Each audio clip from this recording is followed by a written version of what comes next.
Hi, everyone, and welcome to the Northern Kentucky Spotlight Podcast, presented by CVG. I'm your host, Sarah Brookbank. We have a bunch of guests on the podcast today, so let's get right into it.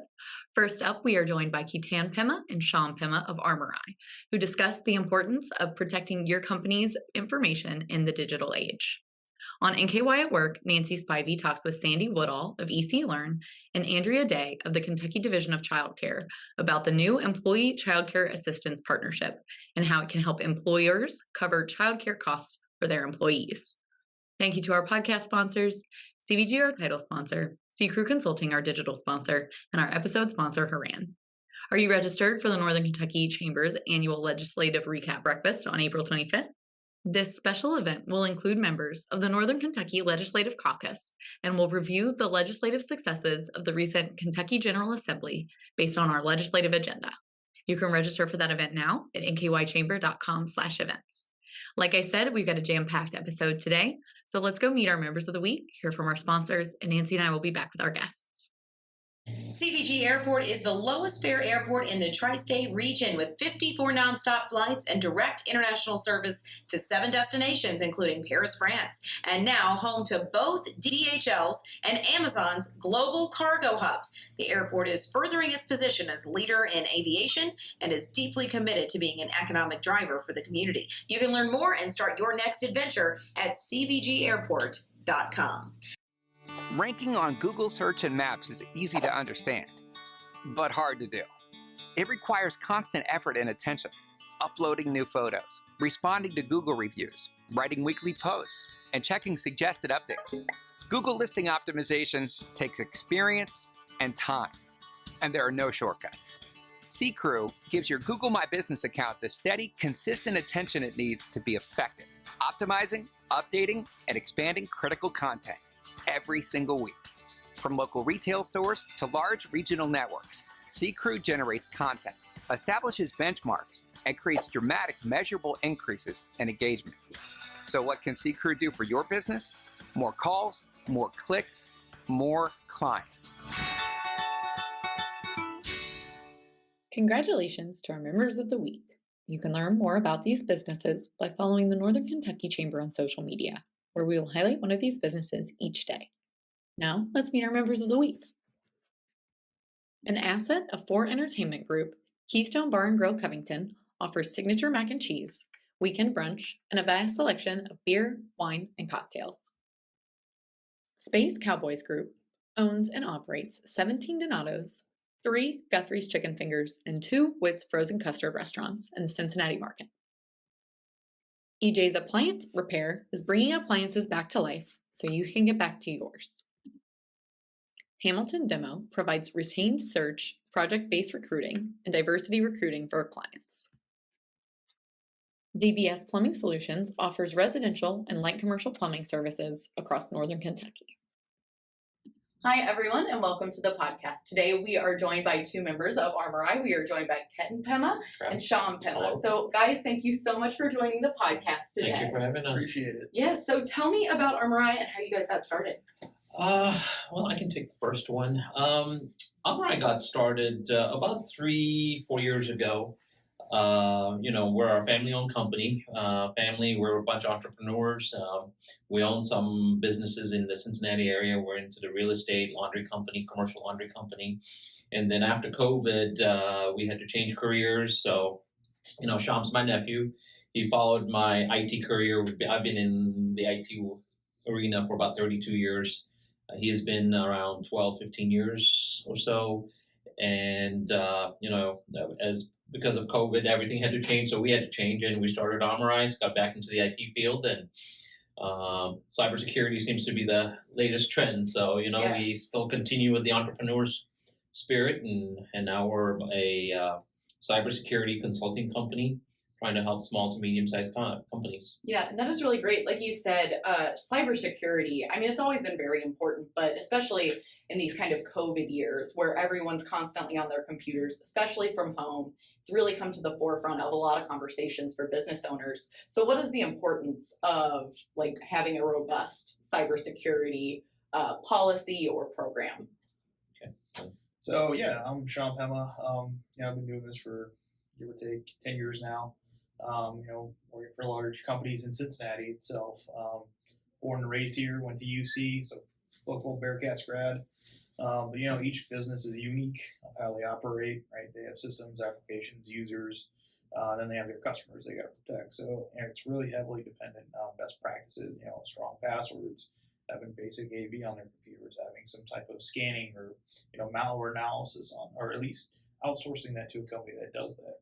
So having key active monitoring 24/7, because hackers don't sleep and you need protection. Just like on your front door, you lock it at night, and it's kind of the same situation. Right, and that, like you said, locking your doors, and there are so many companies, I think, that don't necessarily know all of the time what they need to be doing that is that door locking for their systems. Correct. So what kind of things do you guys do to take people from being vulnerable to being protected? Well, first thing, so we're more of a consulting company, so we don't sell any products or services. It is more of a service, and the big companies have big budget dollars to throw at it, and they have systems in place. So it's about having a system in place and procedures in place just to make sure you're monitoring and doing it. So we basically go from ground zero up. We'll do a risk analysis, kind of tell them where, how to start. A lot of companies don't have inventory. A lot of companies, it's a three-layer process we go by, and it's simplified by hardware, network, and software. So, a lot of folks will have, with COVID, people working from home. So now they all of a sudden, they don't have inventory, and they don't. So we have a lot of those type, and it's all interrelated. So first step, we'll do an analysis. We'll come in and tell them what's high priority risks they have, and we'll do a lot of risk management for them, because a lot of the small companies don't have the high budget dollars. So we'll come in here, do an analysis, and say, okay, here's project one. You should do X, Y, Z, and make recommendations on it. And then we'll handhold through the process. We'll give recommendations on technology to use. If they don't have the staff to do it, then we can come in here and we can augment that staff to kind of just do it on a per project basis and just kind of take it from ground zero to where at least ultimately they get protected. And there is a false belief out there that people don't get hacked. It's a matter of when. Somebody's going to get hacked. You're going to get hacked, and then when you're hacked, what do? So just preparing from that ground zero to ultimately when you do get hacked, what do? And minimize downtime. Yeah, I know one of the big things, and I know it's not like computer hacking, but social media profile hacking as well is something that is huge that we're seeing. Absolutely. Especially with the world we live in, right? Because now everything is digital. We're going to digital with COVID, people working from remote, so that changes dynamics. And hackers, as you said, they're looking for that open. They're just looking for the crack in the door, and they're going to open it, and before you know it, it's too late, kind of stuff. So it's as the world changes, you got to change with the world, and you got to constantly monitor it. You got to constantly train your employees to say, hey, here's best practices to do it. So it's just not a IT function, it's also a human function in there, and a combination of both kind of helps ease you mitigate it right through doing the human part and the technology part. There's also with these social media platforms, they recommend, hey, use a strong password, put MFA in there. Be careful, don't add people you don't know. Make sure you can validate. They say who they are. If they work for your company, you can look in their company directories. If they add you on LinkedIn, say, hey, why is person is claiming to be from our company, but he's not in our directory? Just small stuff like that can go a long way in saving. It is usually human error where a breach or incident happens. At least 8 out of 10 times. Yeah. You mentioned that human error, just double checking the things that you think don't necessarily pass like a smell test, right? Yep. When you're talking to businesses, what are some things that just everyone can do to kind of be more aware and kind of prepare themselves in the event that they might get hacked, or just best practices for anybody out there? There's quite a few things there. So there's, biggest common one is phishing emails, right? Companies can do testing, like simulated phishing emails, to see if their employees are trained on looking for dangerous emails and not dangerous emails. So you can see who's your weakest link and provide them training to not click on something bad, because that could be really, that's a pretty big deal for a lot of businesses. Businesses have gone out of business because they clicked on something dangerous and they can't recover. Making sure that you're ensuring that you have basic practices like antivirus on there. You have someone managing that for you, or you have an IT guy that is watching your systems to make sure you're not getting hacked. So just simple stuff like that. Mm-hmm. Training, education is really big. Best practices on what to do and what, kind of like a checklist you give your employees, like during their onboarding process when they're getting hired. Things to look out for, things to not do is usually key. So there are small things like that people can do. Yeah.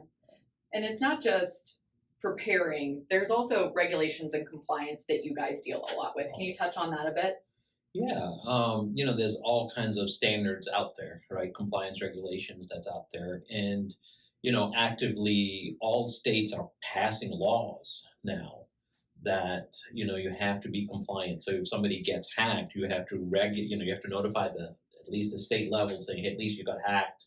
You got, what happened. So those are, there's a lot of laws, active laws that are being passed state by state. So, you have your industry regulation that you got to abide by. Then you got your state government regulations that you have to abide by. And just being in a, part of doing business, even insurance, your insurance cost is starting to come into play now too. So, if you have we have a practice out there, it's a best practice called NIST. And if you go through a NIST, we put a lot of our clients through the NIST process, and it's a Chamber of Commerce standard that they wrote. And that's, again, it goes back into your inventory, your governing, your notification, your monitoring, and there's certain best practices that we put in there. And part of that regulation that we addressed through that, saying, okay, if you are, you're in a finance industry, you got all your regulations and you got your slew of regulations that you just have to go through and do's and don'ts, and it's pretty tightly monitored kind of stuff. So any kind of standards that's out there, there's so many standards out there, the PCI compliance, the HIPAA compliance, all those kind of compliance, and we just kind of make sure that number one, they're proceduralized, documented, and then you implement, and that's the key, implementing the process, and it's a living process. So you got to change with the times and make sure you're regulated. So when you do get audited, you can say, hey, here's what we've done. So once you put those practices in place, also another trend, insurance costs are going down. So now, when you get cyber insurance, you can say, hey, I have a good practice. I do mitigate my risk, or at least it's low. So, the premiums get adjusted to that. So that's another big factor. Yeah, I didn't even know that there was like a cybersecurity insurance. I had no idea. This is news to me. Right. That's something that we definitely tell our customers to invest in. Make sure you're really detailed with your insurance policy, because just like any car insurance or homeowners insurance, you want to be key on your details of what you're getting covered and what is going to be covered in the future, because businesses are badly changing. They're letting people go, hiring people, new technology, creating applications, all those things. So keep that in mind for any business that we consult with. Yeah, and for businesses that are learning about you and want to get in contact with you guys, what's the best way to do that? Our website's probably the first place to go. It's www.armoureye.com. Just kind of snoop around in there, and then on there there's a contact us section, and apply for that. And then on the first, when you fill out a form, we'll get back to you, and then the first questions we'll ask, it's about a good 40 yes or no type questions that people fill out on an assessment, and then we'll help fill out the assessment, and then we'll go back and then just give them a free report to say, hey, we'll give you like a grade or something, saying it's an A, either pass or fail, and saying, okay, here's what you think we should do, kind of stuff. But start with the website. It's probably the best way to do, or just contact our email, and my email is Pema, Kpema @armoureye.com. It's probably the best way to get a hold of our Shyam. Yeah, mine's Spema @armoureye.com too. So we're available 24/7. We're backed by a few vendors. We're in a 24/7 operation, so they can help you as well. Yeah, hackers don't sleep. I think one of you said that earlier. Yeah, no, hackers don't sleep at all. They'll get you 24/7. So yeah. Well, is there anything else before I let you guys go that you want to share about your business, about the services that you have, anything that you think that business owners need to know about cybersecurity right now?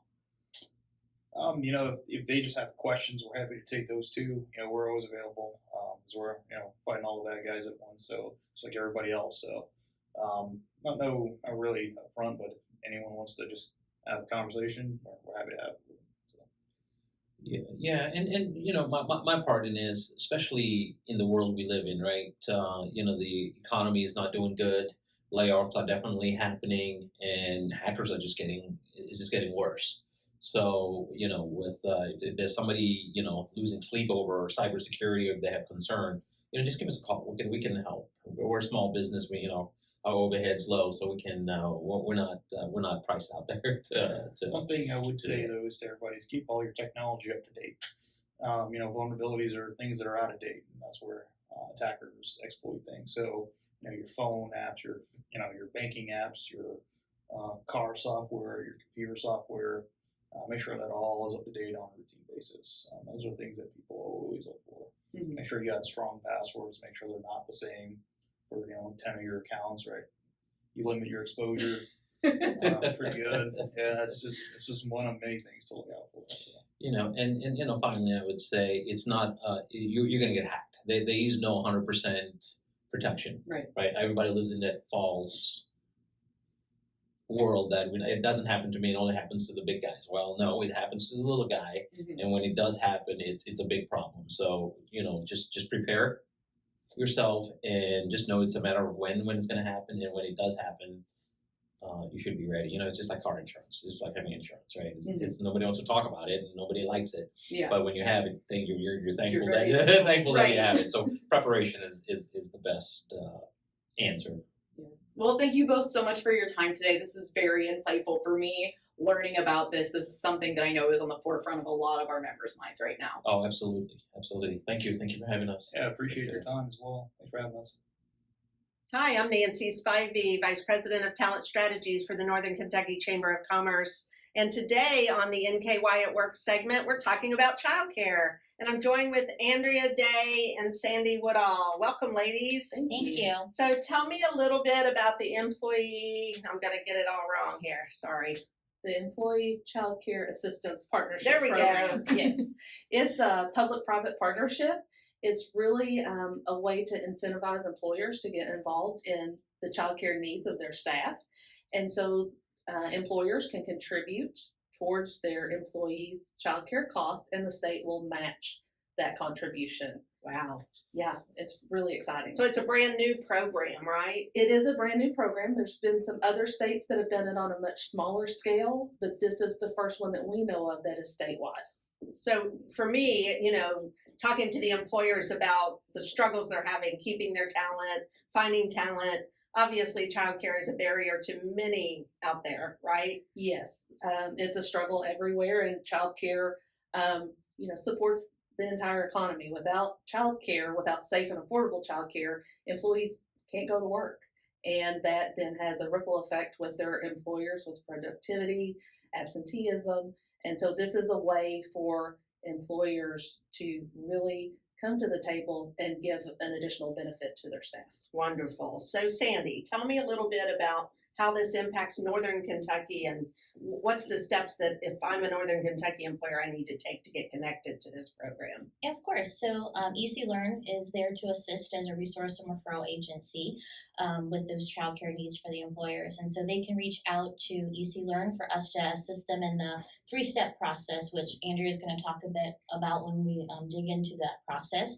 So just really helping decrease that barrier, not only to access, but to affordable quality childcare for their employees. Okay, great. So tell me the nuts and bolts. How do we put this together? So again, you can reach out to your local resource and referral agencies. Also visit connect.com, KYNECT. That's the state marketplace, if you will, for all public assistance benefits. There's a tile on there specifically dedicated to the Employer Child Care Assistance Partnership. That's a mouthful. Yes. There's also information on the DCC, the Division of Child Care's website, The application is there. It's a 3-page application. The first page to be completed by the employer, the second by the employee, and then the third page is for the child care provider. And so our staff at DCC will be processing all of these applications. We have set up an inbox that those applications can be submitted to, which is partnershipchildcare@ky.gov. That way, there's a paper trail of you submitted it, we have it, and we can keep records for accountability's sake. Sure. And then our staff will review those to determine what the state match is going to be, because there's a lot of formulas that go into that as well. Okay, so I'm going back to being an employer and being in the employer seat. So is it on me then to talk to my employees to say, would it be of value to you for us to provide some type of benefit? And then do I need to get the employee to connect with the child care provider, or where does EC Learn fit into all that? So, EC Learn has relationships with childcare providers. And so I think it's a couple different angles we can look at. So businesses definitely can talk to their employees if they have identified that childcare is a barrier, and encourage them to say, we want to have a match. And what will this match look like for you for that affordability?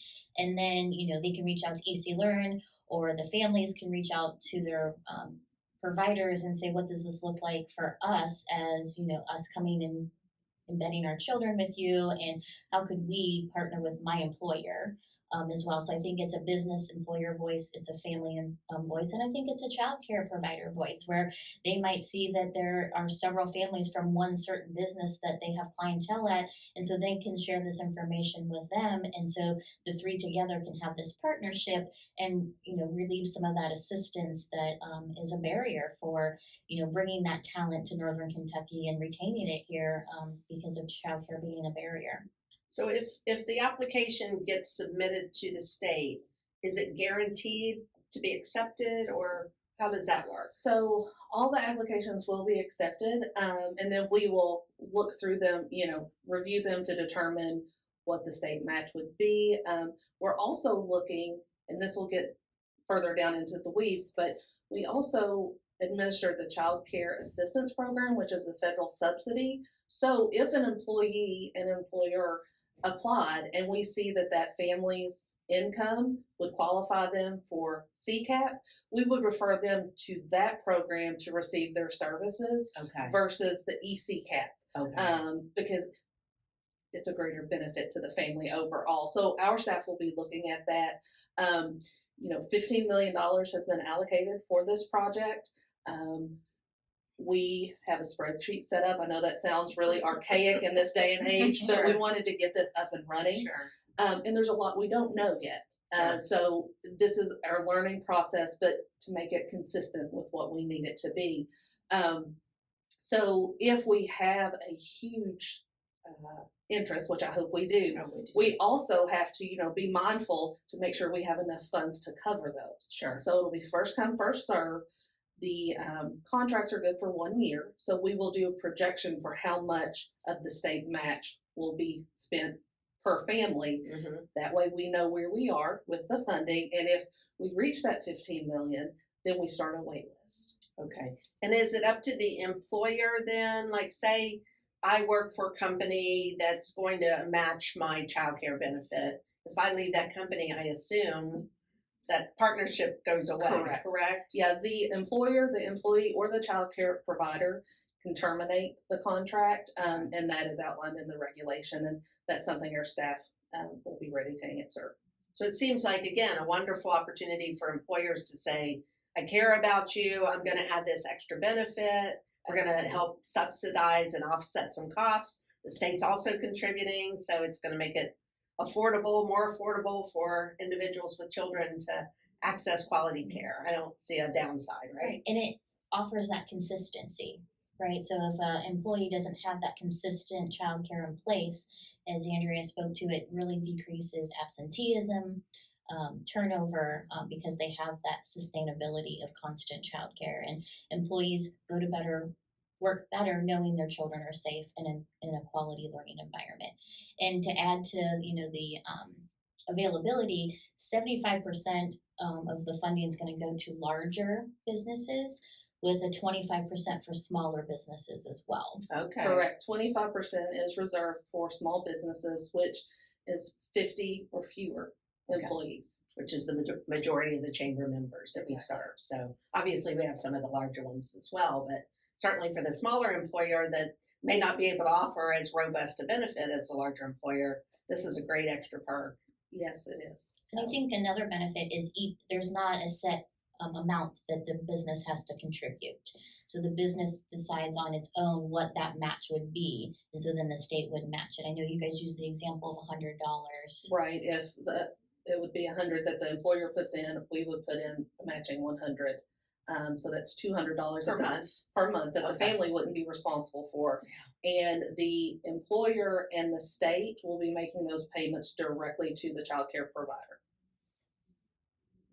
To me, I'm like, why wasn't this around when I had young children? Seems like a wonderful opportunity for our state and for the Commonwealth and all of businesses and, individuals in our community. So. Absolutely. We're very excited about it. And it's, I don't want to say uncharted territory because there's been smaller initiatives in other states, but again, the first one on a statewide level. Mm-hmm. And, one of the positives, I will say one positive of COVID is that the spotlight was really put on the need for high quality childcare and how important it is to the state's overall economy and just how it's the workforce that supports all other workforces. Yes, you're exactly right. And it's building the future workforce too. That's right. We've talked about this a little bit, haven't we? We have.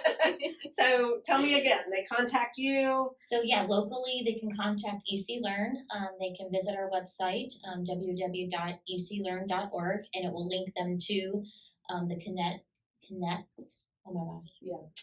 Connect website, as well as frequently asked questions that the Kentucky Chamber created and some other resources as well.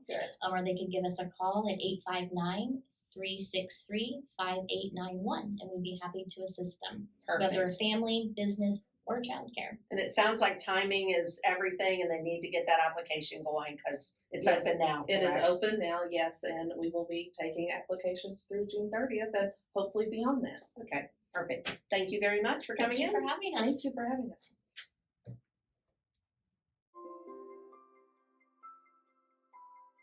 Hi, I'm Shannon Schumacher, Account Executive, Kentucky Market Leader. At Haran, we champion bold innovation to help employers and individuals thrive. As an industry thought leader, we explore new horizons in healthcare, benefits, employee engagement, and wellness. We work harder to deliver all the strategic benefits, planning, and execution you expect from a true partner. And we do it with laser focus on your short and long-term outcomes to help manage your benefits while improving your employee experience.